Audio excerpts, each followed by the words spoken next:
The issue, one of the issues I have with the White House statement is, how can Americans make responsible decisions or any autonomous decisions with the information presented to them when the information is wrong, encouraged by the White House?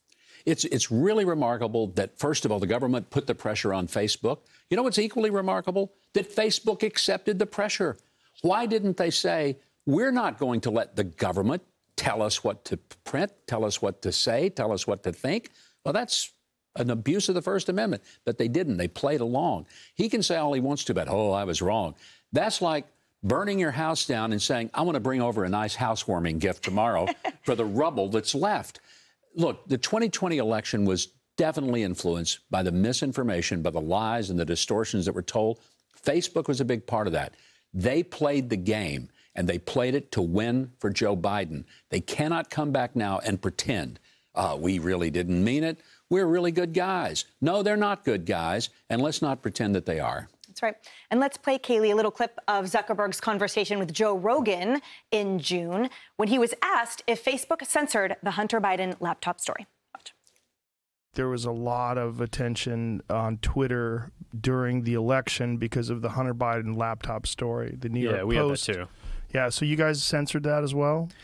So we took a different path than Twitter. I mean, basically, the background here is the FBI, I think, basically came to us, some folks on our team, and was like, hey, just so you know, like, you should be on high alert. There was we thought that there was a lot of Russian propaganda in the 2016 election.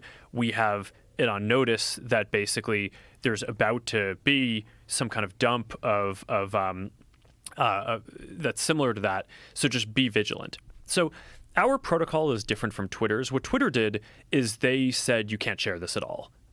We didn't do that. What we do is we have, if something is reported to us as potentially misinformation, important misinformation, we also have this third-party fact-checking program because we don't want to be deciding what's true and false. And for I think it was 5 or 7 days when it was basically being determined whether it was false, the distribution on Facebook was decreased, but people were still allowed to share it. So you could still share it, you could still consume it. Did they specifically say you need to be on guard about that story?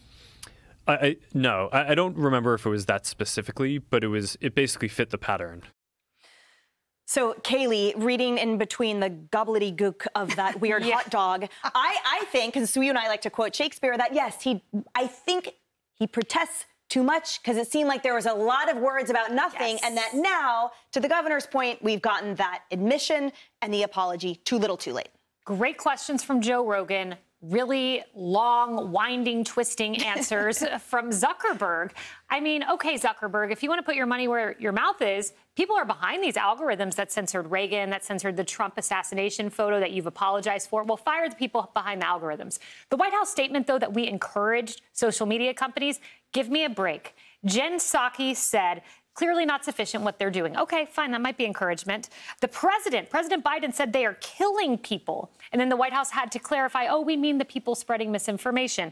Then you have Jen Psaki. These people need to face legal consequences. Kate Bedingfield, we need to ensure that these platforms are held accountable. That's not encouragement. That is mafia-like words coming from the federal government to private companies. And in the FBI command center before 2022. There's a lot there, and we need to dig into it because the more we learn, the worse it gets. And Jerry, the whole point, too, is, when does accountability fit in and what does that look like? We've been speaking earlier about that there's a responsibility when you flip-flop. There's a responsibility when your policies, your actions, your decisions have a very negative and very real impact on Americans. So what are we supposed to do with this admission now? Because the election already passed and there's one about to happen. It's not very satisfying, is it? I mean, at the end of the day, but I got to tell you, I don't really expect Mark Zuckerberg to defend my First Amendment rights.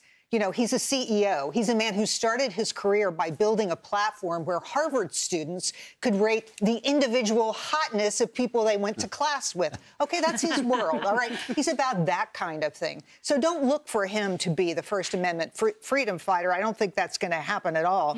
Look, I think the real problem here is the White House is out behind the scenes twisting arms and forcing people to do things. That's the shame of this. This is what makes me nervous. This is what I don't like. You know, this week we learned that the Taliban made it illegal for women to speak out in public. And that media headline's already gone, because that is the sort of human rights violations that we expect in Islamic republics, in communist nations, not in our democratic republic. And that is what has happened here, is complete censorship, complete, abolition of our First Amendment rights. You heard Mark Zuckerberg say in that letter, he said that it wasn't just misinformation that was scientifically proven false that was removed from his platform. He actually said satire and humor was removed as well. This goes well beyond some public health measure. This is government control of the narrative. And I take this personally because I got cyber attacked. I had friends and colleagues who lost their jobs. All of this during COVID because we spoke out against certain things, masking children, lockdowns, keeping kids out of school, universal vaccine and booster campaigns. I was even quoted by a couple of articles saying that I was spreading misinformation and promoting conspiracy theories because I would not quash the possibility of the virus coming out of the Wuhan lab. So, I was also a target of this. And so I've already heard former President Trump come out and say, one of the things he wants to do is reinstate the military who lost their rank, lost their jobs because they didn't get the COVID vaccine, and he would give them back pay. This is righting a wrong. I think the first debate question should be to Kamala Harris, saying, how was she complicit in removing our First Amendment rights, and what is she going to do to right the wrongs that their administration has done? Yeah, great questions. I hope we get answers someday. I won't hold my breath. And if it's any answers like Zuckerberg's, right, again, it's just too little, too late. And Americans stopped laughing a long time ago. Hey everyone, I'm Emily Campagno. Catch me and my co-hosts Harris Faulkner and Kayleigh McEnany on Outnumbered every weekday at 12 p.m. Eastern, or set your DVR. Also, don't forget to subscribe to the Fox News YouTube page for daily highlights.